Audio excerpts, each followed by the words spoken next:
नमस्कार, जय हिंद, वंदे मातरम। सभी का अभिनंदन है एनडीसी निःशुल्क क्लासेस में। तो आप सभी का बहुत बहुत धन्यवाद। और जिन साथियों ने जो अपना दूसरा बैकअप चैनल है उसे सब्सक्राइब कर दिया, तो उन सभी का बहुत बहुत धन्यवाद। और मेरा आपसे यही कहना है, जिन्होंने अब तक नहीं किया है वो भी सब्सक्राइब जरूर करें, क्योंकि ये प्रयास हैं, ये आप लोगों के लिए हैं। वो कहते हैं ना, आप नहीं तो हम नहीं, वो यूँ चलता है। ठीक है, मेहनत है वो हम भी कर रहे हैं और आपको भी करनी पड़ेगी, तब जाकर जो है वो कहीं ना कहीं सिलेक्शन होगा, तब जाकर कहीं ना कहीं सिलेक्शन होगा। इसीलिए मेहनत में कमी भी नहीं आनी चाहिए। आज अपनी जो क्लास है वो 67 देख सकते हैं, यात्रा वृतांत। यात्रा वृतांत की क्लास शुरू करने से पहले मैं आपको दो तीन चीज़ें क्लियर कर दूं कि अपनी राजस्थान जीके को लेकर जो क्लासेस हैं वो 15 तारीख के बाद स्टार्ट होने वाली है। शेड्यूल टेलीग्राम में ज़रूर बताया जाएगा। और थ्योरिकल क्लासेस और नोट्स पैटर्न दोनों, मतलब थ्योरिकल क्लासेस में आपको नोट्स बना सको इस तरह का प्रयास किया जाएगा। और इसके साथ ही ऑब्जेक्टिव क्लासेस भी लगाने का प्रयास हमारा रहेगा। ठीक है, तो अब हम बढ़ते हैं यात्रा वृतांत की ओर। देखिए, यात्रा वृतांत में सबसे पहले जिनका नाम आप पढ़ते हो वो है भारतेंदु। कहते हैं कि सबसे इसके प्रवर्तक ही क्या है, इसके प्रवर्तक ही जो हैं वो हैं भारतेंदु हैं। इसके प्रवर्तक कौन है? भारतेंदु, जिन्होंने सबसे पहले लिखी थी सरयू पार की यात्रा। लेकिन सरयू पार की यात्रा हो, चाहे लखनऊ की यात्रा हो, इनकी और भी लिखी हुई है, चाहे वो लखनऊ की यात्रा हो, इसकी लखनऊ की यात्रा हो,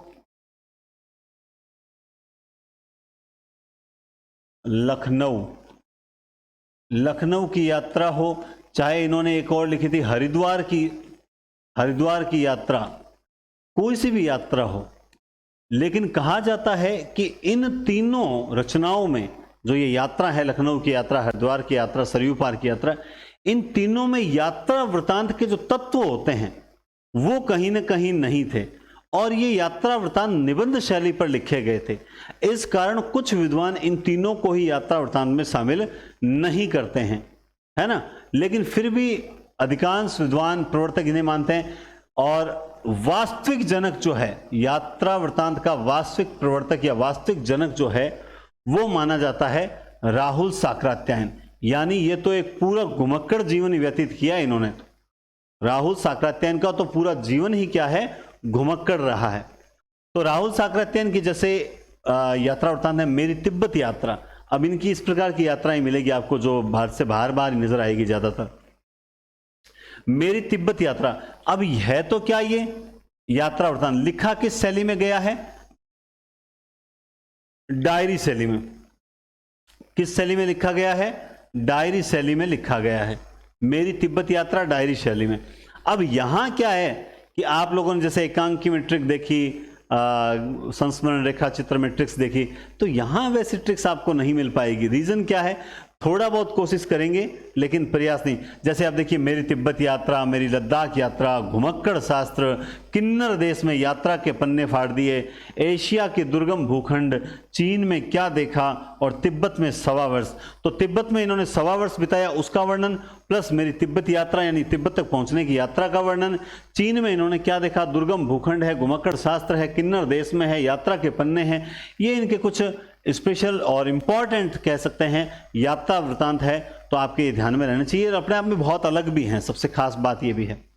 फिर आप देखोगे सैलानी की डायरी और हवा में तैरते हुए। एक सैलानी भारत आए घूमने के लिए। सैलानी आप जानते हैं किसे कहते हैं? जो दूसरे प्रदेश से हमारे यहाँ घूमने आते हैं वो सैलानी कहलाते हैं। सैलानी की डायरी हवा में तैर रही थी। सैलानी की डायरी क्या हो रही थी? हवा में तैर रही थी। ये रामवृक्ष बेनीपुरी ने अपनी आंखों से देखा था। सैलानी की डायरी जो हवा में तैर रही थी, ये रामवृक्ष बेनीपुरी ने मतलब अपनी आंखों से देखा था। रामवृक्ष बेनीपुरी ने अपनी आंखों से देखा कि सैलानी की डायरी जो है वो हवा में तैर रही है। सैलानी की डायरी हवा में तैर रही है, ये बहुत बड़ी बात है। सैलानी की डायरी हवा में तैरते हुए रामवृक्ष बेनीपुरी। सैलानी की डायरी हवा में तैरते हुए रामवृक्ष बेनीपुरी। समझ गए बात? सैलानी की डायरी हवा में तैरते हुए रामवृक्ष बेनीपुरी। थोड़ा सा आपको यहाँ पे माइंड पे जोड़ देना पड़ेगा और याद करना पड़ेगा, क्योंकि इतना बड़ा था साहित्य है उसमें से सब 100% हम ट्रिक्स से नहीं समझा सकते, कुछ आपको याद करना भी पड़ेगा। और मैंने आपको तरीका बता दिया है, हर क्लास में बता रहा हूं। आप इनको एक एक पेज में लिखकर और अपनी दीवार पे चिपका के रखें, हाईलाइट करके, आपको फायदा मिलेगा। मेरी बात मानो, आपको फायदा मिलेगा। क्योंकि जब अब जैसे मान लो आपको कुछ कई बार पंक्तियां सुनाते हैं, ओजस्वी पंक्तियां सुनाते हैं, तो क्या ओजस्वी पंक्तियां भी चाहे हो, क्या वो में एक बार में याद हो जाती है? क्या नहीं याद होती है। उनको भी हमें जो है मतलब बार बार जो है जैसे पीसी में, लैपटॉप पे काम करते समय मोबाइल की स्क्रीन पर बार बार पढ़ना पड़ता है, फिर उनको बिना देखे गाते हैं, एक लाइन भूलते हैं, फिर आप याद करते हैं, है ना। तो इस तरह से हम काफ़ी कुछ, जैसे आपको एक वो ओजस्वी में पंक्तियां सुनाता हूँ कि मैं पायल कंगन रोली के गीत नहीं गाने वाला, है ना। मतलब जैसे कहते हैं कि भाई आप हमेशा हास्य की या हंसी मजाक क्यों नहीं करते हैं, तो कहते हैं कि क्या चिंतन की बात करूं मैं जब चिंतन का दौर नहीं, क्या चिंतन की बात करूं मैं जब चिंतन का दौर नहीं, पढ़ते हैं इतिहास सभी पर करता कोई गौर नहीं, और कवि को मिले प्रेरणा इससे उत्तम ठौर नहीं, इस चारण की कविताओं में देशभक्ति है कुछ और नहीं। तो इसी पर कहते हैं मतलब जो कुछ कवि ऐसे हुए हैं इतिहास में जिन्होंने हास्य व्यंग्य नहीं लिखा, हास्य तो बिल्कुल नहीं लिखा, ठीक है, उन्होंने सिर्फ व्यंग्य लिखा है या फिर ओजस्वी बातें की है। उसी में जो है अपने हरिओम पंवार साहब जो हैं वो हैं कि मैं पायल कंगन रोली के गीत नहीं गाने वाला, आग छोड़कर चंदनवन के गीत नहीं गाने वाला, मैं उगते सूरज की लाली गाने वाला चारण हूँ, दुनिया में अंधियारे का, दुनिया में मानवता के अंधियारे का उच्चारण हूँ। तो ये कवि है ना, मेरे हाथ कलम है केवल बमगोली हथियार नहीं, हार मान कर मौन साध लूँ ये मुझको स्वीकार नहीं। ये इस प्रकार की जो ओजस्वी वाणी, मतलब इतनी गजब गीत जो अगर कोई लिख सकता है तो वो उनमें हरिओम पंवार का नाम भी आता है आधुनिक कवियों में, मुझे बड़े अच्छे लगते हैं। और अब ये पंक्तियां क्या मुझे एक बार में याद हो जाती है? क्या नहीं, एक बार में उनको बार बार पढ़ना पड़ता है, आपको भी याद हो जाएगी। अब मैं देखो, मैंने आपको भी पढ़ाई तो है इससे पहले कि मेरी तिब्बत यात्रा डायरी शैली में लिखी हुई, फिर तिब्बत में 1.25 वर्ष बिताया था, लद्दाख यात्रा है कि नहीं है, लद्दाख यात्रा है, यात्रा के पन्ने हैं, है कि नहीं है। अब चीन में क्या देखा, ये भी है। इस तरह से एक एक दो भूल रहे हो, एशिया के दुर्गम भूखंड भूल गए, कोई बात नहीं, घुमक्कड़ शास्त्र भूल गए, कोई बात नहीं, दोबारा पढ़ लो, 2-3 बार पढ़ोगे सब कुछ याद हो जाएगा। सैलानी की डायरी हवा में तैर रही थी, राम वृक्ष बेनीपुरी ने अपनी आंखों से देखा था। बस इस तरीके से आप याद करिए, आपको याद होगा। पृथ्वी की परिक्रमा अगर करनी हो तो कोई सेठ ही कर सकता है, क्योंकि आप पूरी पृथ्वी है, उसकी अगर आप परिक्रमा करोगे तो आपको बहुत पैसे की जरूरत पड़ेगी, काफी सेवा की जरूरत पड़ेगी, तो आपको सेठ होना चाहिए, यानी पैसा होना चाहिए। पृथ्वी की परिक्रमा सेठ गोविंदास। इसी तरह से अप्रवासी की यात्राएं, ये बहुत इंपॉर्टेंट है। अप्रवासी की यात्राएं तंत्र लोक से यंत्र लोक तक डॉक्टर नगेंद्र की हैं। मतलब एक अप्रवासी है, उसकी यात्रा तंत्र लोक से यंत्र लोक तक डॉक्टर नगेंद्र, याद रखना, डॉक्टर नगेंद्र की रचना है अप्रवासी की यात्राएं, है तो यात्रा वृतांत, और तंत्र लोक से यंत्र लोक तक ये स्थान है कि भैया टैक्सी कहां जाएगा, बोला तंत्र लोक तक, कहां से आ रहे हो, यंत्र लोक तक जाऊंगा, तंत्र लोक, ठीक है। एक बूंद सहसा उछली, अरे यायावर रहेगा याद अज्ञे की। अब मैं इनको कहूं कि ये इंपॉर्टेंट है तो ये तौहीन है। कैसे? क्योंकि आप सब जानते हैं कि एक बूंद सहसा उछली और अरे यायावर रहेगा याद, ये दोनों ही अपने आप में बहुत इंपॉर्टेंट माने जाते हैं, है ना। जैसे राम वृक्ष बेनीपुरी का है हवा में, सैलानी की डायरी हवा में तैरते हुए, है ना। और इसके अलावा भी है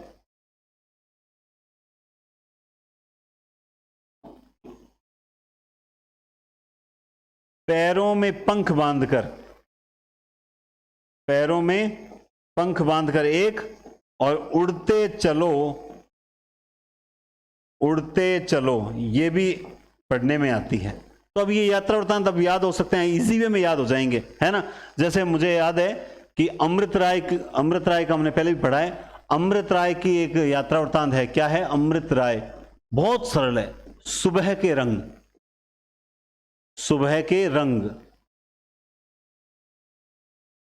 रंग जो है अमृत राय का है। किसका है? सुबह के रंग अमृत राय का है। किसका है? अमृत राय। सुबह के रंग, ये लीजिए।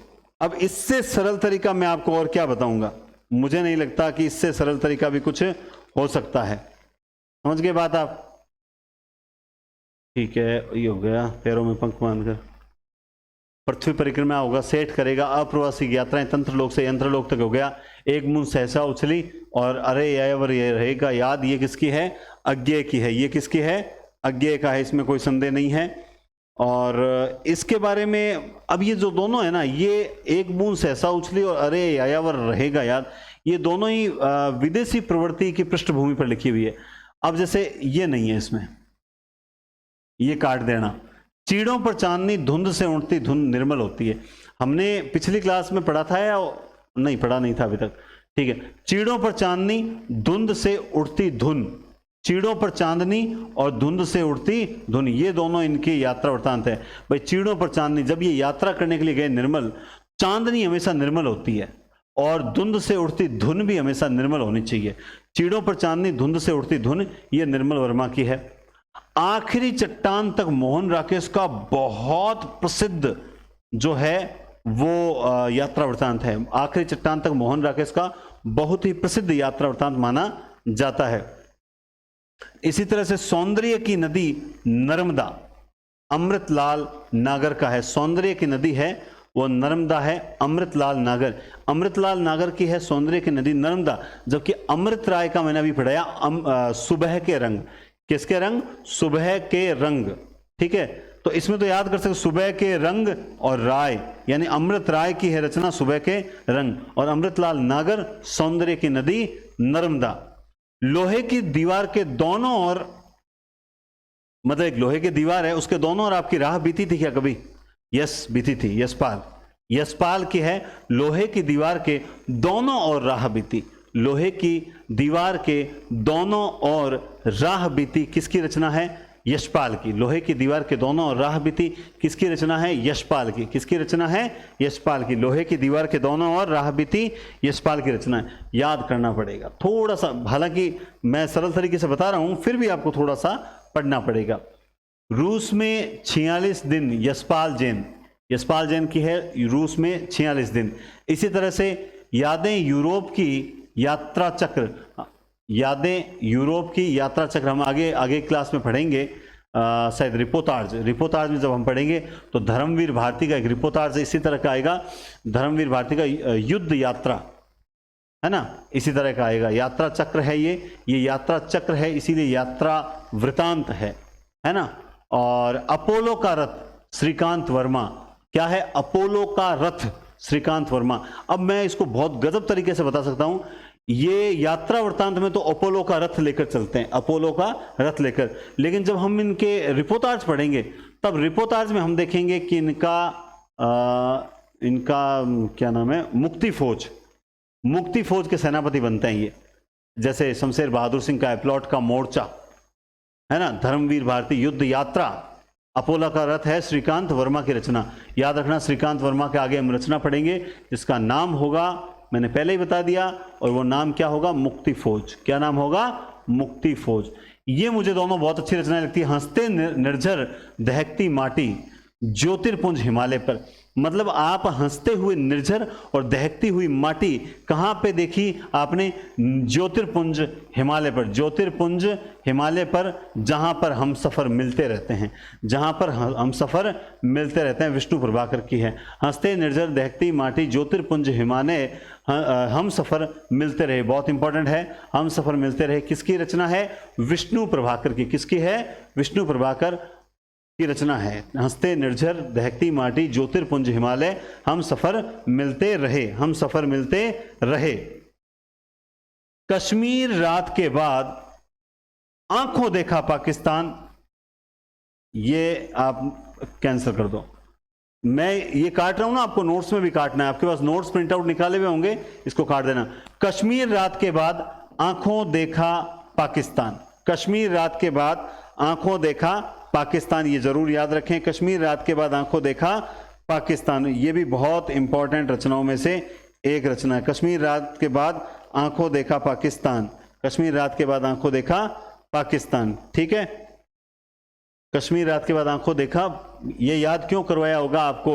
याद आ गया होगा नरेश मेहता, ये इसलिए मैंने यहां कटवा दिया, क्योंकि आपको याद आए या ना आए मुझे जरूर याद आ जाता है, इसलिए मैं ये कटवा देता हूं कि मुझे लगता है ये इंपॉर्टेंट मतलब ये कंफ्यूज करेगा आपको, क्योंकि कई बार क्या होता है कुछ किताबों में रचनाएं गलत दी हुई होती है तो वो नोट्स में ऐड हो जाती है पढ़ते समय, फिर बाद में जब इनको रिवीजन करते हैं तब जाकर हमें पता लगता है कि ये गलत है या सही है, इसीलिए मैं इनको कुछ रचनाओं को कटवा देता हूं। खैर छोड़िए। कश्मीर रात के बाद आंखों देखा पाकिस्तान, हंसते निर्झर दहकती माटी हिमालय हम सफर मिलते रहे, ठीक है। और कश्मीर रात के बाद आंखों देखा पाकिस्तान, कमलेश्वर, कमलेश्वर की कितनी रचना याद कर ली, कमलेश्वर की हमने लहर लौट गई याद कर लिया, कमलेश्वर की हमने जो है देश देशांतर याद कर लिया, है ना। तो कमलेश्वर भी अपने आप में बहुत इंपॉर्टेंट है, तो थोड़ा सा याद रखें। कश्मीर रात के बाद आंखों देखा पाकिस्तान कमलेश्वर की लिखी हुई दोनों रचनाएं हैं, और दोनों ही क्या है, यात्रा वृत्तांत में है, यानी इसका मतलब कमलेश्वर पाकिस्तान भी जाके आए थे और कश्मीर रात के बाद यानी एक रात ही कश्मीर में भी रुके थे। कमलेश्वर कश्मीर यात्रा के बाद आंखों देखा पाकिस्तान। खैर, भौर का सपना, पड़ोस की खुशबू, पड़ोस की खुशबू, तना हुआ इंद्रधनुष, तना हुआ इंद्रधनुष किसकी है, रामदरस मिश्र। नोट्स में ठीक कर लेना, गलती है यहां पर, मैं बता देता हूं, रामदरस मिश्र। भौर का सपना, पड़ोस की खुशबू, भौर का सपना, पड़ोस की खुशबू, भौर का सपना, पड़ोस की खुशबू, ये भौर का सपना है, भौर का तारा नहीं है, ध्यान रखना। भौर का सपना, पड़ोस की खुशबू, तना हुआ इंद्रधनुष, ये हैं रामदरस मिश्र के। किसके हैं, रामदरस मिश्र के हैं, गलती से भी गलत मत कर देना। किसके हैं, रामदरस मिश्र के हैं, क्योंकि मुझे पता है कि ये गलती हो चुकी है नोट्स में। अब ये पढ़ा रहे हैं ना, रिवीजन कर रहे हैं, तब गलतियां पकड़ में आ रही है, वरना जैसे ये अभी मैंने आपको लिखा एक कटवाया था, कहाँ कटवाया था, ये देख लीजिए, यहाँ हर बारिश में ये कटवाया था। तो ये कटवाया इसीलिए है क्योंकि मेरे पकड़ में आ गई, अगर पकड़ में नहीं आती तो गड़बड़ हो जाती, ठीक है। हाँ, तो फिर सर नासिरा शर्मा आपने लिखा, तो नासिरा शर्मा की कौन सी है, नासिरा शर्मा की है, नासिरा जहां फव्वारे लहू रोते हैं, ये है नासिरा शर्मा का यात्रा वृत्तांत, जहां फव्वारे लहू रोते हैं, है ना। ऐसे ही नरेश मेहता का, आपको और बता दूं, एक और याद है, नरेश मेहता का है, है क्या है, नरेश मेहता का है कितना अकेला आकाश, क्या है, कितना अकेला आकाश, कितना अकेला, नरेश मेहता का है कितना अकेला आकाश, और नासिरा शर्मा का है जहां फव्वारे लहू रोते हैं, जहां फव्वारे लहू रोते हैं। लेकिन भौर का सपना, पड़ोस की खुशबू, तना हुआ इंद्रधनुष, और एक और है इनका, इन्हीं का है घर से घर तक, ये भी इन्हीं, यानी घर से घर तक तना हुआ इंद्रधनुष देखा। भौर का सपना ये था कि पड़ोस की खुशबू में घर से घर तक तना हुआ इंद्रधनुष हमने देखा था, है ना। मंगलेश डबराल का भी है एक, मंगलेश डबराल ये इंपॉर्टेंट है इसलिए बता रहा हूं, बाकी मैं नहीं बताता। मंगलेश डबराल का कौन सा है, मंगलेश डबराल का, बहुत इजी है, एक सड़क, मंगलेश डबराल का जो है वो है एक सड़क एक जगह, एक सड़क एक जगह है, ये पूरा इन्हीं का है, एक सड़क एक जगह, मंगलेश डबराल का है। अब मुझे नहीं लगता कि इसके अलावा आपको कोई याद करना पड़ेगा।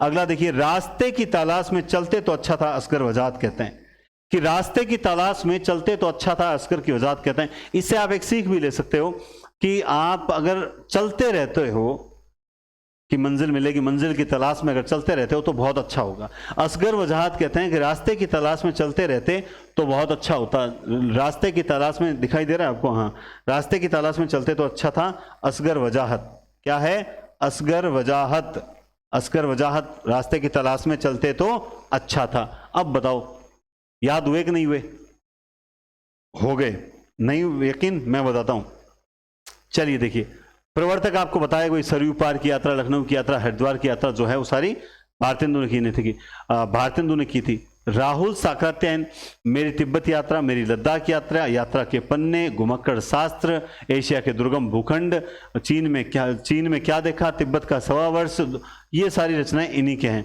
सैलानी की डायरी हवा में तैरते हुए रामवृक्ष बेनीपुरी ने देखी। 2 महीने और बताइए, पैरों में पंख बांधकर उड़ते चलो। उसके बाद पृथ्वी की परिक्रमा जो करेगा वो हमेशा सेठ होगा। अप्रवासी की यात्राएं यंत्रलोक से तंत्रलोक तक, जो तंत्रलोक से यंत्रलोक तक, डॉक्टर नागेंद्र की। एक बूंद सहसा उछली और अरे यायावर रहेगा याद, ये अज्ञे का है। चीड़ों पर चांदनी धुंध से उड़ती धुंध, ये जो है निर्मल वर्मा का है। आगे आप एक रचना और पढ़ाऊंगा मैं, उसमें आप पढ़ोगे प्राग एक स्वप्न, ये भी निर्मल वर्मा की है, जो हम आगे रिपोर्टाज में पढ़ेंगे। आखिरी चट्टान तक मोहन राकेश की रचना है। सौंदर्य की नदी अमृतलाल नागर का है। लोहे की दीवार के दोनों ओर राह बीती, यस बिल्कुल बीती थी। रूस में 46 दिन यशपाल जैन की है। यादें यूरोप की और यात्रा चक्र नाम से जो है ये धर्मवीर भारती के हैं। अपोलो का दरत श्रीकांत वर्मा का है। आगे मैं एक रचना और पढ़ाऊंगा मुक्ति फौज नाम से। हंसते निर्झर देखती माटी ज्योतिर्पुंज हिमालय, हम सफर मिलते रहे, ये हैं अपने विष्णु प्रभाकर के। मंगलेश डबराल का एक सड़क एक जगह है। नरेश मेहता का है कितना अकेला आकाश, और अपने नासिरा शर्मा का है जहां फंवारे लहू रोते हैं, जबकि भौर का सपना पड़ोस की खुशबू और क्या नाम है तना हुआ इंद्रधनुष घर से घर तक, ये हैं रामदरस मिश्र के हैं। रास्ते की तलाश में चलते तो अच्छा था, असगर वजाहत। बस ये आपके जो हैं वो यात्रा वृतांत कंप्लीट हो चुके हैं। छोटी छोटी विधाएं हैं, इनमें मैंने प्रयास किया है कि सेलेक्टेड चीजें आपको रटवाऊं, सेलेक्टेड चीजें मैं आपको समझा दूं, ताकि आप इनको बार बार रिवीजन करके इनको माइंड में सेट कर लो। गलती होने के चांसेस नहीं है। और याद रखो, मैं आपको फिर कह रहा हूं 7 टाइम्स थ्योरी, अगर आप 7 बार रिवीजन कर लेते हो तो चाहे आपकी तैयारी कैसी भी, आपका सिलेक्शन होगा, नंबर 1। दूसरा, एक मैं आपसे रिक्वेस्ट करता हूं कि आप मेरे कहना मानो चाहे मत मानो, तैयारी करते समय कभी अपनी कैटेगरी मत देखा करो। ये जो लोग अपनी कैटेगरी थे, सर मैं तो एससी में हूं, सर मेरी तो मेरिट नीची रहेगी, सर मैं ओबीसी में हूं, सर मेरिट नीची रहेगी, सर मैं एसटी में हूं, सर मैं विडो हूं, मैं डाइवोर्स हूं, क्या करोगे? एक पढ़ी लिखी लड़की क्या विडो नहीं हो सकती? एक पढ़ी लिखी लड़की क्या डाइवोर्स से नहीं हो सकती? क्योंकि विडो और डाइवोर्स की जो तैयारी करने वाली, देखो मैं सही बात बता रहा हूं, मेरे पास फोन आते हैं, उसके अकॉर्डिंग फोन आते हैं कि सर मैं विडो हूं, सर मैं विडो की मेरिट इतनी ऊपर थोड़ी जाएगी, सर पिछली बार कम गई थी। क्यों? भगवान ना करे ये दिन किसी को ना दिखाए, लेकिन क्या कोई पढ़ी लिखी लड़की विडो नहीं हो सकती? क्या विडो सारी अनपढ़ी होती है? क्या डाइवोर्स सारी अनपढ़ होती है? तो आपकी साइको कैसी है कि उनकी कट ऑफ हमेशा नीचे रहेगी? दिमाग से निकाल दो, वो समय चला गया है जब किसी कारणवश जो है वो विडो हो जाती थी और बाद में धीरे धीरे पढ़ के वो जैसे तैसे करके नौकरी में पहुंचती तो उनकी कट ऑफ नीचे रहती थी। वो समय चला गया है, इसलिए अपनी कैटेगरी को ध्यान में रखकर तैयारी बिल्कुल ना करें। अगर कर रहे हो तो छोड़ देना। आप ये सोचो कि मुझे तो बस सर ने जो टारगेट दे दिया, अगर सेकंड ग्रेड की तैयारी कर रहे हो तो 400 प्लस, और अगर स्कूल व्याख्याता स्कूल लेक्चरर की तैयारी कर रहे हो तो 340, मैंने 340 प्लस का टारगेट दिया है। बस ये टारगेट है, दिमाग में बिठा लो। तैयारी करना है तो इस तरह से करो, ये कैटेगरीज देख के तैयारी करने की दिमाग से निकाल दो, ठीक है? बुरा लगे तो लगना चाहिए, ऐसा नहीं मेरे शब्द वापस लूंगा, बिल्कुल नहीं लूंगा। बुरा लगे तो लगना चाहिए। यहां इस प्लेटफॉर्म पर रहना है, तैयारी ईमानदारी से करनी पड़ेगी, ये मान के चलो, आपको करनी ही पड़ेगी, नो ऑप्शन। क्योंकि मैं आपके लिए मेहनत कर रहा हूं ना। आपको पता है अभी समय क्या हुआ है? आप ये क्लास देख रहे होंगे 9 बजे फिक्स, क्योंकि 9 बजे का टाइम है, लेकिन अभी समय हुआ है रात के 12:30 बजे। क्या टाइम हुआ है? रात के 12:30 बजे हैं। आपको यकीन नहीं होगा, मैं आपको 2-3 दिन बाद बताऊंगा कि अभी 12:30 बजने का मैंने क्यों बोला। ये क्लास में इस समय रिकॉर्ड कर रहा हूं, इसके पीछे क्या रीजन था। बहुत बहुत धन्यवाद, टेक केयर और शुभ रात्रि। टेस्ट सीरीज के बारे में मुझे बार बार बताने की जरूरत नहीं है, आप सबको पता है। बहुत बहुत धन्यवाद।